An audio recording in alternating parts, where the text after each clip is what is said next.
for Gender Equity Student Initiatives here at the Eberly Center. And so today we are going to be hearing from Alicia Sutton about Equality Deferred, acknowledging the role of Black sororities during the women's suffrage movement. So I'm super excited to hear more about this. I know I've seen a lot of stroll to the polls pictures, and so I'm excited to hear kind of the history, for the last probably 200 years. So this event is being recorded. We are recording right now. So if you are not comfortable leaving your camera off, that is totally fine. We do encourage you, though, if you are comfortable, to turn your camera on so we can see you, and that Alicia can kind of see how folks are engaging with her content. We are going to ask that you leave your microphone muted unless you have a question, which you can also utilize the chat box for. I'll be keeping an eye out for that. So without further ado, Alicia is a graduate student at the School of Social Work at the University of Michigan in Ann Arbor.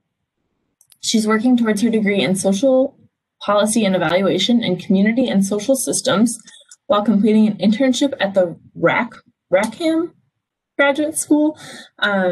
She is a scholar in the New Leaders in African-Centered Social Work Scholar Program and is the co-founder of Black Radical Scholars. She has completed Mental Health Training 101 and Safe Talk Training. The focus of her studies and research include the impact of systemic racism in the Black community, African-centered social work, and diversity, equity, and inclusion in higher education and nonprofit organizations. So I'm gonna leave it up to you. Turn my mute on. Thank you. I sound impressive. Thank you all for being here today. So I have not used WebEx before, so I'm going to attempt to share, and hopefully it works in my favor. All right. Oh, it worked. Yay. Okay, so as Danielle stated, my name is Alicia Sutton, and I'm here to present about equality deferred and discussing Black sororities during the women's suffrage movement, and also including just a couple of other Black women who were influential during that movement. So the reason that I did not do Black women in general is because it can be overwhelming. There are hundreds of women who contributed to the women's suffrage movement who identify as Black. And so just to have like a subset of those individuals will make for a great presentation. Danielle read my presentation, or my bio. I do have to say I finished, like at the time I sent my bio in, I was in the internship at Rackham. So that's over. Yay, I'm done. So that was done at the end of August. A couple other things. I'm a Sims Medal Award recipient.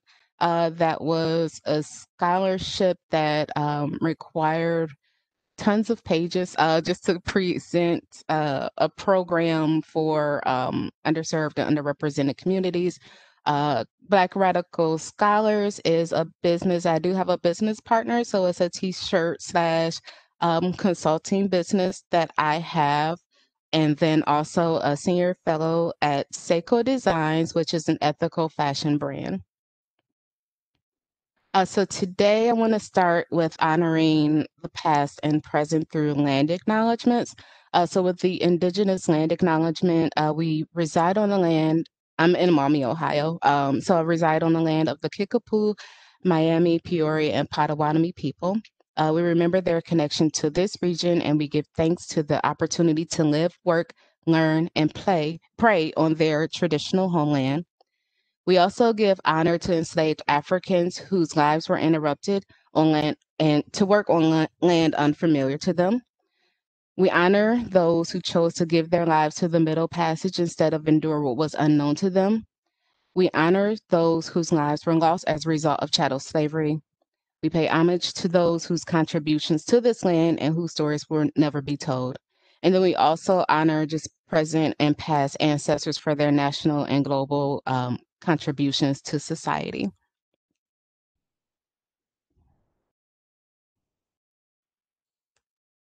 And there we go. So just a couple of discussion points for reference. There are going to be the historical context for voting rights if you were not familiar with those.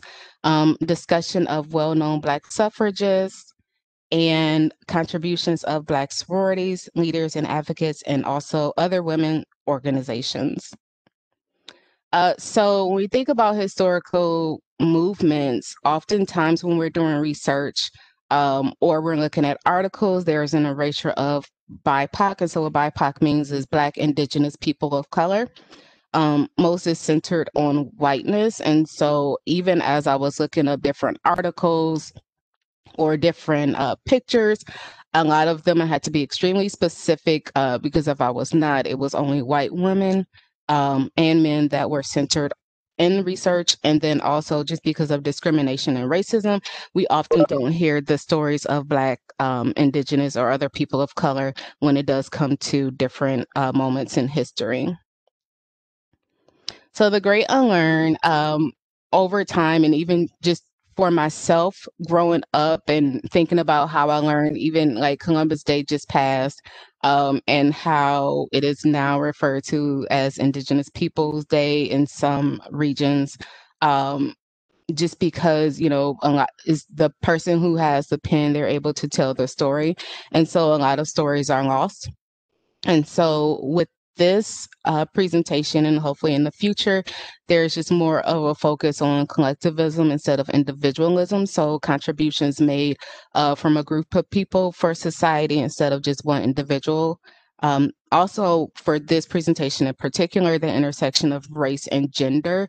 So Black women that were fighting for voting rights, they had to combat discrimination with their race and also with their gender. And then centering Black, Indigenous people, folks in history, and then also understanding their US and global movements and their contributions to those.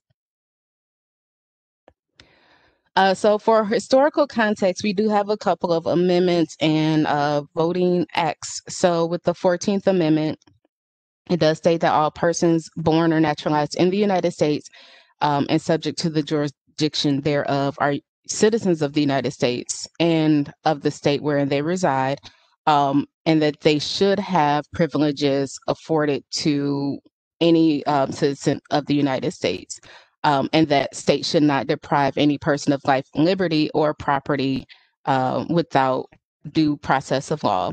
And the 14th Amendment also states that no one should be denied within its jurisdiction to equal protection of the laws.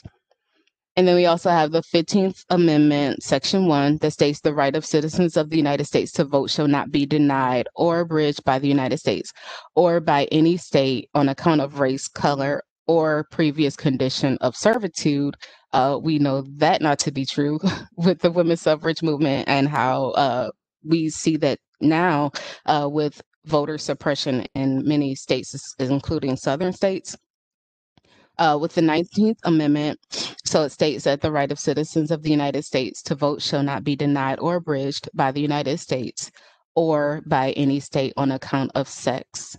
And then with the Voting Rights Act of 1965, which gave Black women the right to vote without any discrimination or any prohibitions or any, I'm trying to think of the word to say, without inhibiting their vote. And so the Voting Rights Act of 1965 states that all citizens of the United States who are otherwise qualified by law to vote at any election by all people shall be entitled and allowed to vote at all such elections without distinction of race, color, or previous condition of servitude. And it's interesting, even just reading these, it seems that they're kind of repeating the same thing, but they just had to be restated so that people, especially women, could have their rights to vote. So some things I learned during this presentation or pleading this presentation were that some states allowed women to vote prior to the 19th Amendment, including New York, Colorado, Illinois, Texas, and California.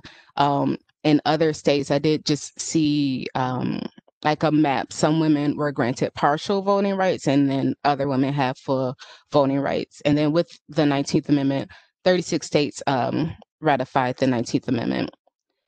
And so, with these challenges to voting, like voter suppression included literacy tests, discrimination and racism. There were poll taxes, whites only primaries, and then also violence and intimidation when people did try to vote.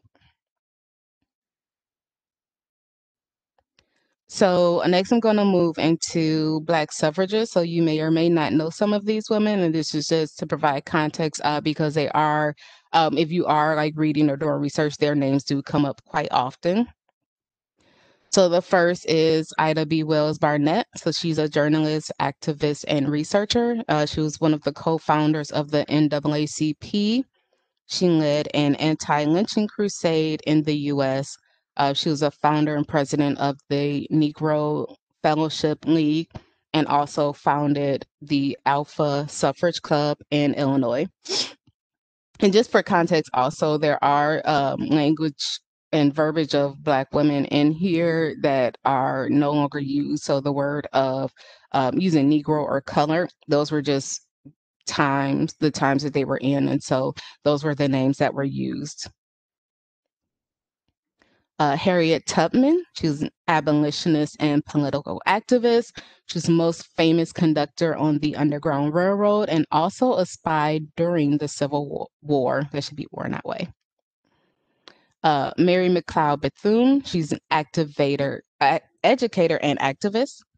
She's a president of the National Association of Colored Women, founder of the National Council of Negro Women in 1935. She founded the Daytona Normal and Industrial Institute in 1905, or 1904, which became named after her, the Bethune-Cook College later on. And she was also an early member of the NAACP. And then we have Mary Church Terrell, whose name I found comes up extremely often. She was very prominent in the women's suffrage movement. She was also the first president of the National Association of Colored Women. She was a charter member of the NAACP. She was also an educator and activist, and she was the first African American admitted to the Washington chapter of the American Association of University Women. And then last we have Sojourner Truth, who's famous for her Ain't I a Woman speech, and then also an abolitionist and a women's right activist. And so this quote I found really interesting. It was from Adela Hunt Logan. She's a lead suffragist of the Black Tuskegee Women's Club. So it states, if white women needed to vote to acquire advantages and protection of their rights, then Black women needed the vote even more so. And so next, we're going to get into just a little bit of the background about Black Greek organizations, if you're not familiar with them. And so they have a premise of scholarship, leadership, and service in communities. The reason that Black organizations or Black Greek organizations were founded, Black students that were admitted into colleges, they were banned from joining social organizations. There was also a lack of inclusivity for Black students who were pursuing higher education in the early 1900s. Black Greek organizations are part of the National Pan-Hellenic Council, and specifically Black fraternity and sororities are known as the Divine Nine. So there are 4 Black sororities, and the order are just by the date of their founding. First, we have Alpha Kappa Alpha sorority that was founded January 15th in 1908 at Howard University, which happens to be a historically Black college, and that's in Washington, D.C. So they had 9 founding members. There's Delta Sigma Theta sorority, which was founded January 13th, 1913 at Howard University. They had 22 founding members. There's Zeta Phi Beta sorority, Howard, with 5 founding members. And then lastly, Sigma Gamma Rho sorority, which was founded November 12th, 1922 at Butler University, which is not a historically Black college, in Indianapolis, Indiana. And the 7 founding members were actually not students, but they were teachers who wanted to provide opportunities for other Black women. And so when I say leaders in the movement, sororities over time, even when they started, were very active in the movement. They lobbied even now for political candidates, organized voter education groups. They served as poll workers, run voter registration drives, make sure that individuals have access to the voting booth, and they also run for office and hold offices. More specifically, when it comes to the women's suffrage, like prior to the passage, AKA is Alpha Kappa Alpha, so that's their abbreviation, and will most likely be referred to throughout their presentation that way. They participated in suffrage activities, including marches. They also invited speakers to Howard University campus. One specifically was Jeanette Rankin, who was the Montana congresswoman.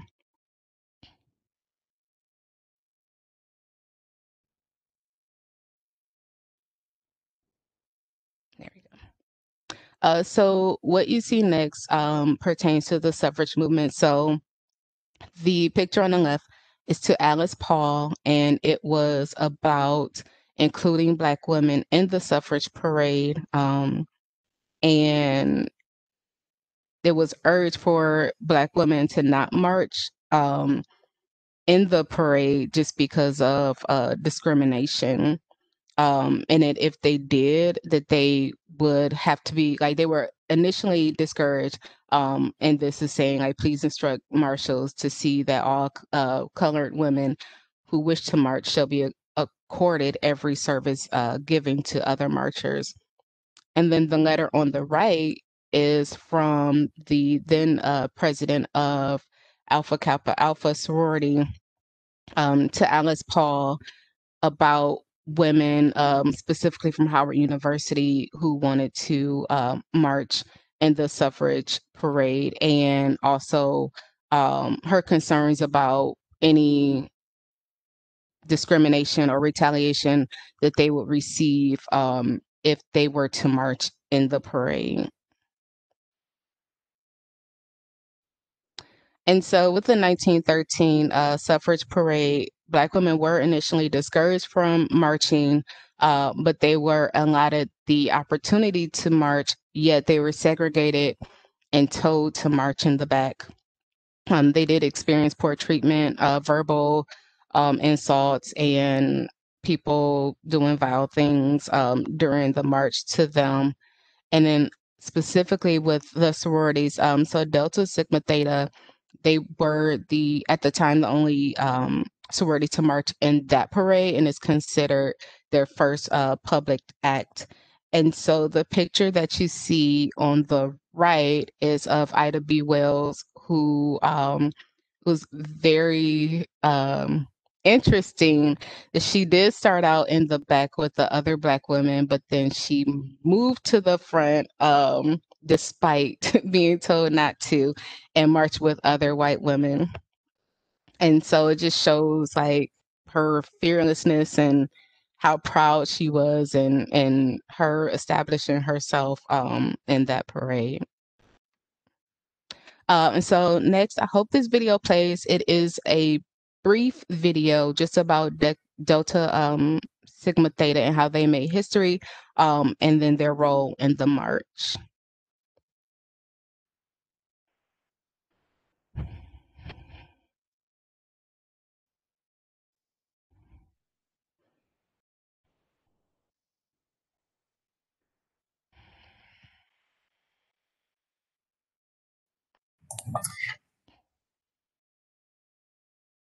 Is there sound over this? It is. Can you not hear it? We can't. If you unshare and then reshare your screen before you click the screen that you want, up at the top, there's an optimize for text and images. And if you optimize it for motion and video, the sound should come through. Also, if you want to put closed captions on, I see that that's a little icon on that could help too. Okay, hold on, let me see. Oh, wait, switch audio. Will it work if I switch audio? I am not sure. Oh no, probably not. Okay, so walk me through one more time. So it's So if you stop. unshare Okay. and then you share again, before you click the PowerPoint, up at the top, there's a drop down that says optimize for motion and video. And then the sound should be good. Let me see. If not, I can skip it. I mean, I can share my presentation also that so that people can view it at another time because I don't want to take away. Let me know if it plays. No. Can you hear it now? Okay. I know that. And then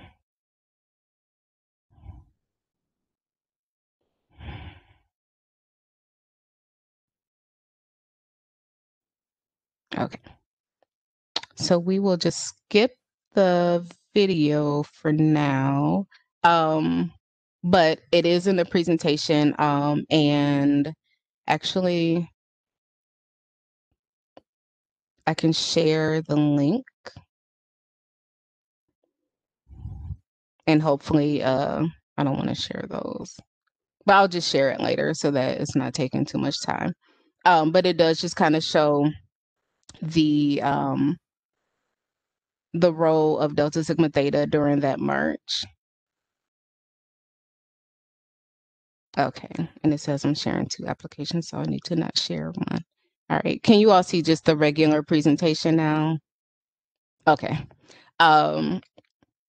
So as far as leaders in the movement, the sororities did join with other women to promote. Okay, thank you. To promote like voting rights and rights for Black women. So one organization was the National Council of Negro Women, and that was founded in 1935. So sororities joined with other women's organizations to form this organization. So there were a total of 28 groups included. The purpose was to promote Black women's concerns at the national level, and this included Black women's rights. It included fighting poverty, ending discrimination in employment, preserving voting rights, and also passing anti-lynching bills. And so all 4 sororities were a part of this organization. Next is the American Council on Human Rights. So this was founded in 1948 by Alpha Kappa Alpha. This was to help Blacks fight democracy at home. So it included the 4 sororities that were mentioned earlier. It also included Black fraternities, including Kappa Alpha Psi, Alpha Phi Alpha, and Phi Beta Sigma. So this was to unite Greek organizations in nonpartisan civil rights lobbying efforts. They also worked for anti-lynching, anti-poll tax, and also voting rights bills. And one of the other important things they did was to also make sure that each sorority sister and fraternity brother were registered voters. And these next couple of slides include advocates for women's suffrage, and they were either honorary members or members of sororities. So the first is Addie Waits Hunton. She was an honorary member of Alpha Kappa Alpha. She was a national organization for the National Association of Colored Women. She also pressured white suffrage leaders to support Black women in pursuit of the vote. If you don't know, upon reading about women's suffrage, there were a lot of women or white women who did not want to include Black women in the suffrage movement just because a lot of the concerns that Black women brought up, white women felt were more race issues than they were gender issues, and so they kind of turned their backs on them. And this is why we see Black women organizations formed during this time. So that's just a little background. Then we also have Anna J. Cooper, who is a part of Alpha Kappa Alpha. She was a supporter of suffrage through teachings, writings, and speeches. She was also an author of A Voice of the South that was published in 1892. Then we have Carol Lee Franklin Cook, who's a member of Delta Sigma Theta. She was a co-founder of the National Association of Colored Women. She's also a member of the National American Women's Suffrage Association. She's an advocate for women's suffrage, and she criticized white women's treatment of Black women in the suffrage movement. Next, we have Hallie Quinn Brown. She's an honorary member of Delta Sigma Theta. She was president of the National Association of Colored Women from 1920 to 1924. She's an educator and writer, a civil rights leader, and she founded the Neighborhood Club in Wilberforce, which is in Wilberforce, Ohio. Then we have Adelaide Casely Hayford, who's an honorary member of Zeta Phi Beta. She's a Pan-African feminist. One of her major roles was to provide education of young girls in Sierra Leone, where she was from.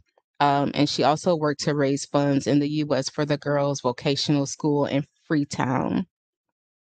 And then we also have Alice Carey, who is a member of Zeta Phi Beta. She established the second branch of Zeta Phi Beta sorority in 1921. She was the second principal of Morris Brown College and also the president of the Georgia Federation of Women's Clubs. And so a couple of other organizations that were not specific to the sororities included the National Association of Colored Women, which I mentioned earlier. So this was a merger of the National Federation of Afro-American Women and the National League of Colored Women. It was founded in 1896 by Harriet Tubman, Francis E.W. Harper, Ida B. Wells Barnett, and Mary Church Terrell in Washington, D.C.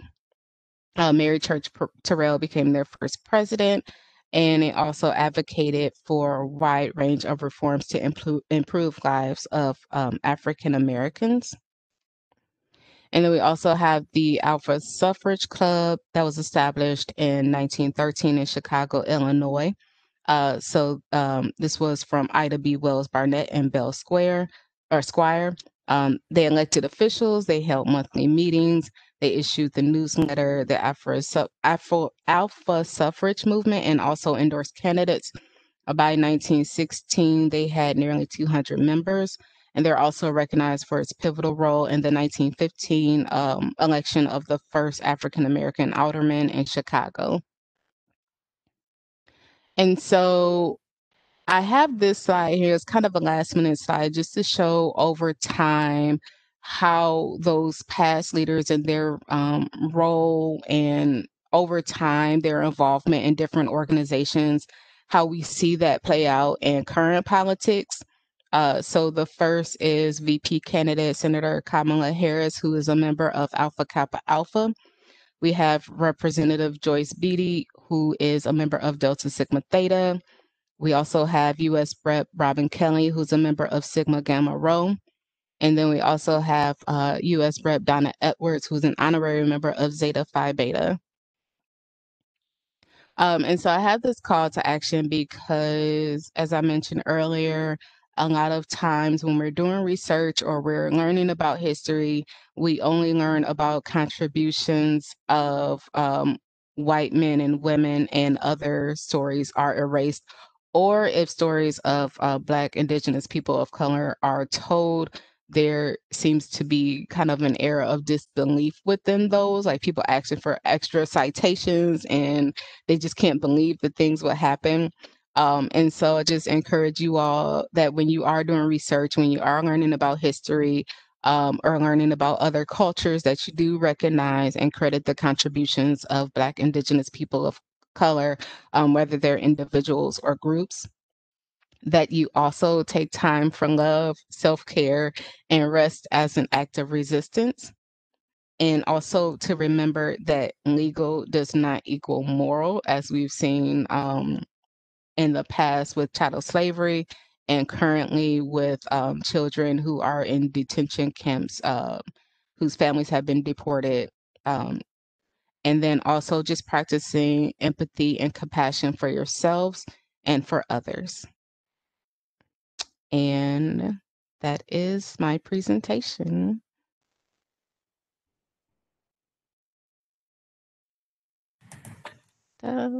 Sharing. There we go. Thank you so much for all of that wonderful information. And you know, I've never heard of a candidate talking about kind of if they are part of a sorority or not. But when you said that, I was like, I'm sure that, you know, there's probably other folks who have been in Greek life. And are all four of the sororities that you mentioned part of NPHC, or any of them in MGC? There will be the, what is it, the MPH, so the yeah, the non-panhellenic, whatever I Yep. just said. Thank you. So we do have some time for questions. If anybody has any questions, you can unmute and ask. You can put them in the chat. I think I'll just get started with what your favorite piece of new information that you found while doing the research for this was. I think just learning about like the different clubs. So the clubs that I mentioned were not even half of what were out there. So each like states, women in different states had different clubs, churches organized, and just I think like just learning about the efforts of Black people in general and their ability to organize, and to not be silenced. And, you know, I think in my mind, I've always had in the context like, okay, right at like during Reconstruction or like during this women's suffrage, like, oh, Black people were oppressed and they weren't doing anything and nobody could tell them anything. It's like, no, they were attending conferences, they were like in marches, they were writing and, you know, advocating for rights that we still are advocating for today. I think that's kind of like something that's bittersweet to me, is like these women and then the men that did help them were advocating for some of the same things that we're advocating for in 2020, which is kind of like, why are we still doing this? But at the same time, just like being able to see that people were active, especially Black women during that time, but then also knowing that, you know, a lot of times Black women are leaders in the forefront. It's just sometimes they get pushed to the back, and aren't credited for their contributions.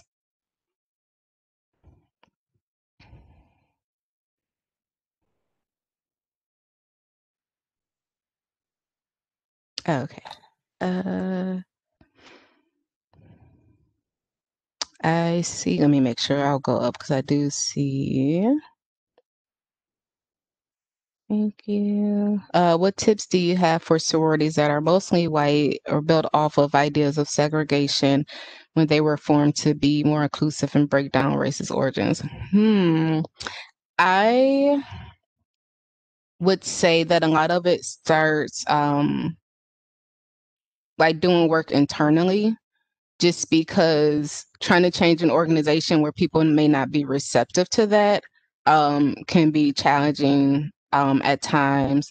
So I think even just like, so you start like with your own work, learning about different cultures or like how you are kind of complicit either in white supremacy or, you know, not recognizing your privileges. And I don't mean that as like, trying to, I guess, tear you down. Like, we all have privileges. I have tons of privileges, you know, based off of the university that I attend, the connections that I have. But then also there are some sides of me that are oppressed and people just don't want to hear from me.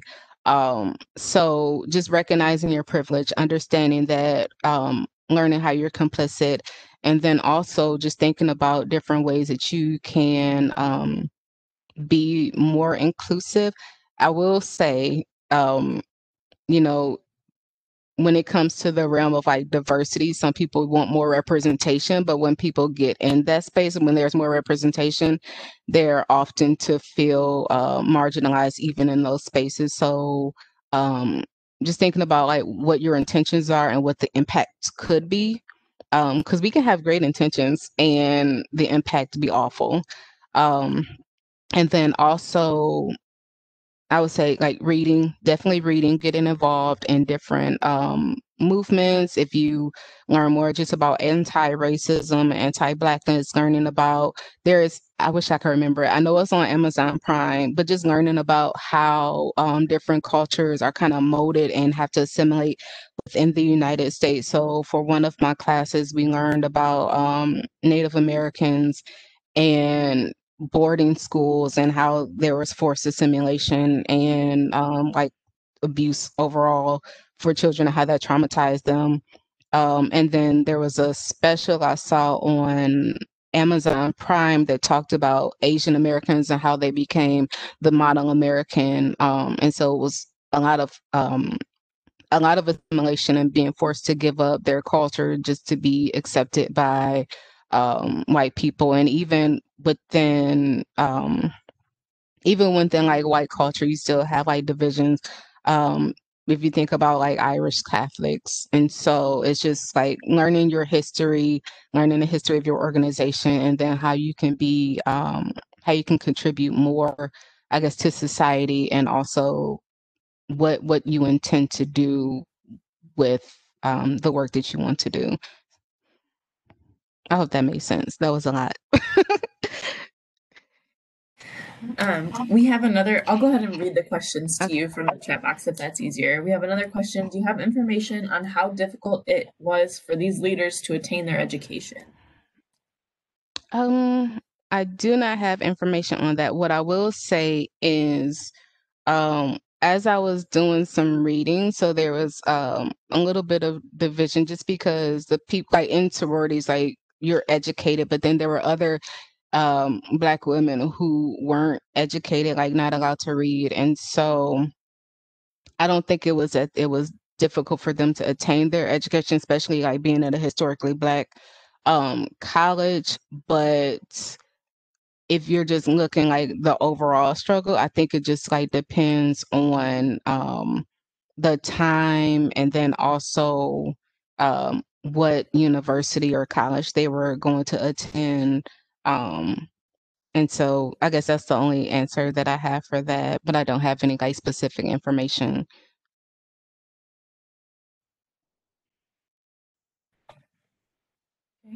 Thank you for kind of making us think a little bit more about right if they're sororities, they're based on a college campus, and so when you were saying that, I was thinking about the three sororities that had started on the historically Black college of Howard, right, and then the fourth that started at Butler. And did you see any differences in like their organizing or how effective they were able to be on campus?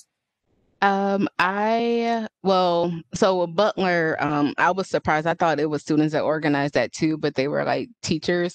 So that was really interesting. But with the other three that started on Howard, um,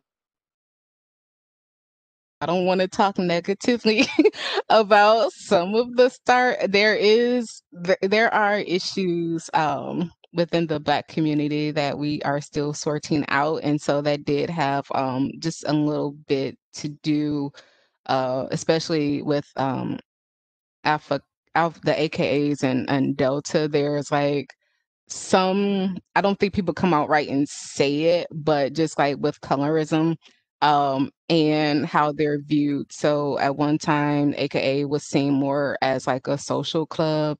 Um, and that was like a couple articles stated that, but then just each um each sorority wanting to achieve different things within the community is something that I saw was like the difference between each. So they each have like different tenets that they stand by. Some are like more community focused, others are like they have different initiatives also that they work on. So it's interesting to kind of see the differences in each and how they started. Alicia, maybe you mentioned this already, but are you in a sorority? I'm not. I don't. I forgot I was gonna say that. So, I am not. If I did, it would have to be the grad chapter. So I did not have a traditional academic route. So I didn't go to like a 4-year college or university to be able to pledge during that time. I thought about it.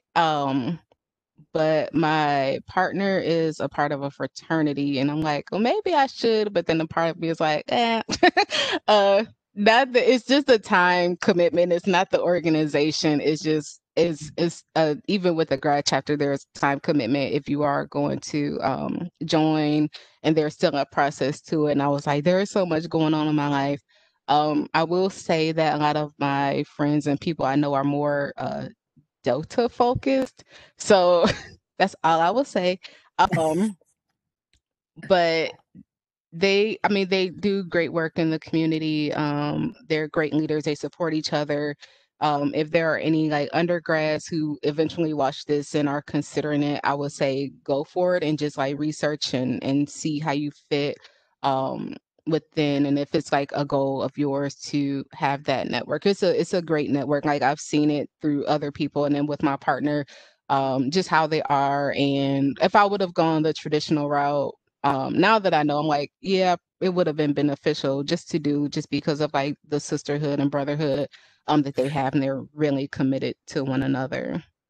Yeah, I have a friend who runs the Women's Center at the University of Dayton, and she became a Delta, yeah, in her 30s, and is she loves it. She's very excited. She goes, "Okay, I see we got another Delta on the call over here."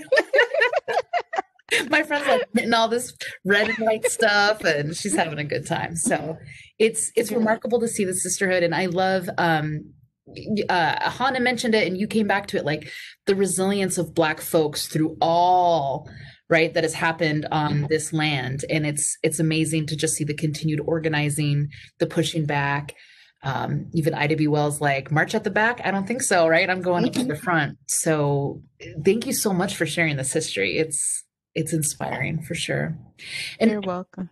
one of the questions I'm thinking about is like, did you get a sense of how I'm trying to think of how to phrase this because I think today I noticed there's like so you've got the BLM movement, right? And folks are pretty vocal. There's a radicalness to that that I think makes some folks uncomfortable, including some Black folks. And so when you were looking back at the history of this, did you see also some tension maybe within sororities or between sororities and other civil rights organizations out of, off of college campuses where there was some tension about like respectability and what's the best way to make movement? You know what I mean? Mm-hmm. I think like not in my readings, but just thinking about like the civil rights movement just in general. So there were some things I kind of learned about. I was a part of an MLK symposium at the University of Michigan, and so there were some educators who were alive and around and like in the movement, and just talking about how there were like they brought up Stokely Carmichael, and I was like, who was that? Like I had no idea who that was. And I'm like, he's not in the history books, but you always hear about like Martin Luther King, and then like Malcolm X is kind of like demonized. Um, and I think like when you think about it, I think there's always kind of that aspect of like, oh, that's not my problem, or just even where you're stationed. So like um division between like northern and southern blacks, and college educated and like not college educated or educated. So there was even um I think I'm gonna like get to the point, but there was even like during the reading, there was a white, I can't remember her name, but there was one woman suffered, she was white, and she said, well, yeah, women should have the right to vote, but they should be educated first. Like Black women should have it, but they need to be educated first. And so I think like just even looking at that and like different movements is some people are afraid to be radical. I think sometimes it does kind of push people out of their comfort zones. Even like with, so I was like, there's not too much documentation about like the AKAs being at the first march, like they did march later. But Delta, like that was their first thing and they were there, like the founders were there, and the AKA was kind of like, well, should we or should, like that was the letter, was like, well, should we or should we not? Like, we're not sure. Um, and then also just thinking about like how other people kind of play a role. So yeah, it's interesting. I think it depends on like things internally. So like, do you want to do this for everyone? Is this for all, or is this kind of like for you? And then like where you stand, are you going to be intimidated? But yeah, with the respectability though, I think that needs to go away. um it's to make other people comfort. I know I was reading was it Brittany Cooper's An Eloquent Rage. I listened to it on Audible, um, and just talking about that. And it's like we will never really get anywhere if we keep up with that. I think like especially with different movements, it's the same with history. Who's safe? Um, who's the safe one? I think during the time, of Martin Luther King, he's celebrated now, but just reading about things I didn't know, he wasn't like at the time of his death, he was struggling. Um, we didn't know that. It was like he's the person to be celebrated now, and even then like Stokely Carmichael and um others, and then like Martin Luther King, like they all didn't agree on how this movement should be, and then you have like Malcolm X who was like, we need to like love our, like Black people love ourselves, we don't need other people to do for us.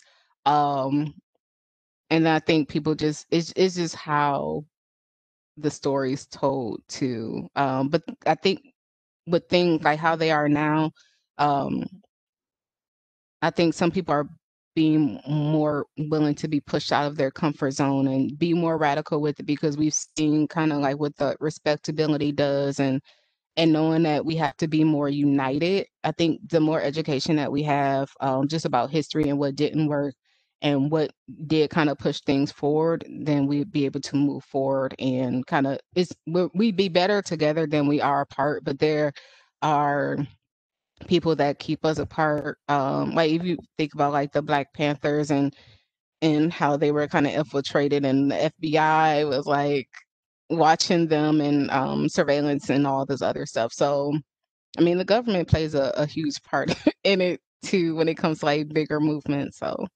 I hope that kind of answered some things. But it's I mean, you see it, it just like I said, with even with the sororities, and their in the beginning, just like what they wanted, and a couple, so two of the founders had initially joined AKA, but it wasn't what they wanted, and they were like, we need to do our own. So different things like that. I think over time you always see that.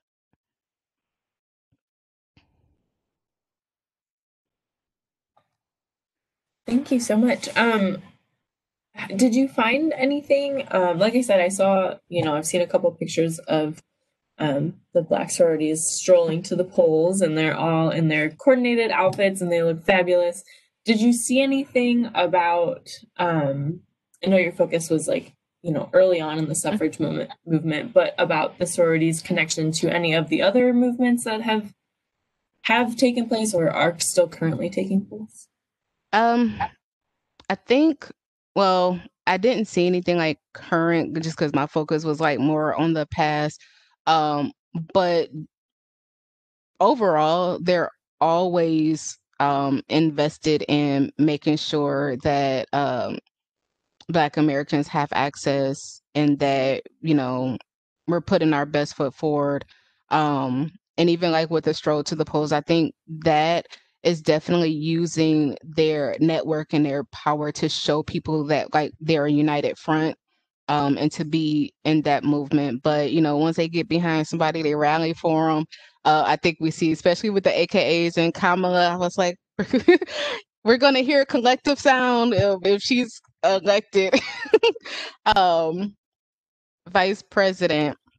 But it's I think like individually, just like you mentioned earlier, you really don't see you don't see it unless you go and look for it, that they're part of these organizations.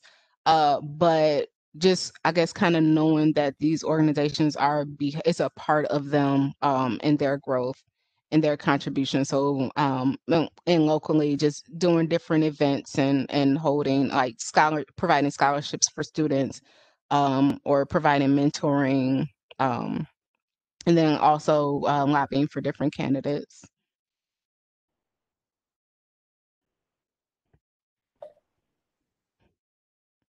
Thank you. Thanks for those, all of the tidbits that you have given us today. Does anybody else have any questions? We do have a couple more minutes.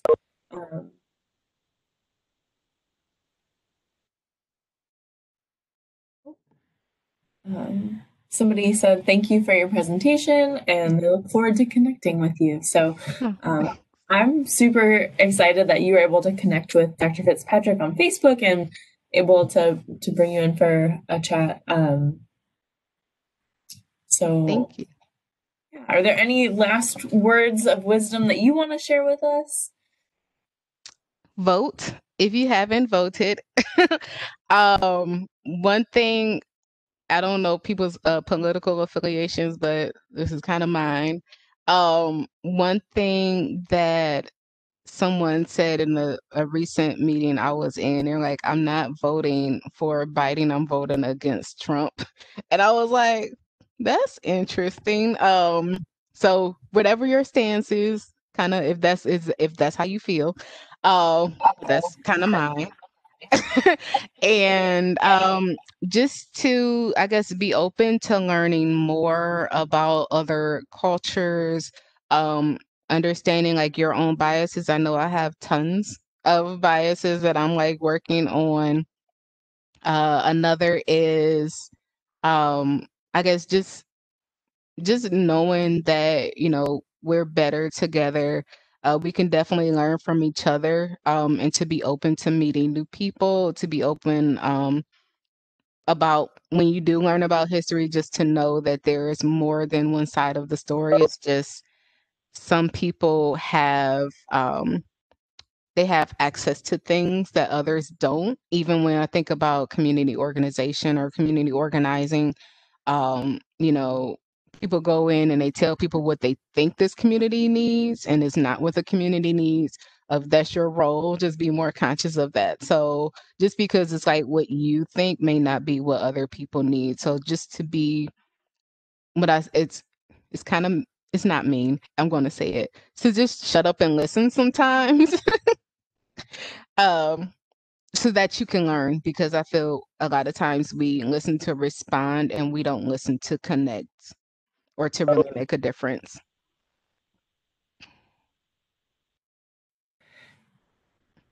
Definitely.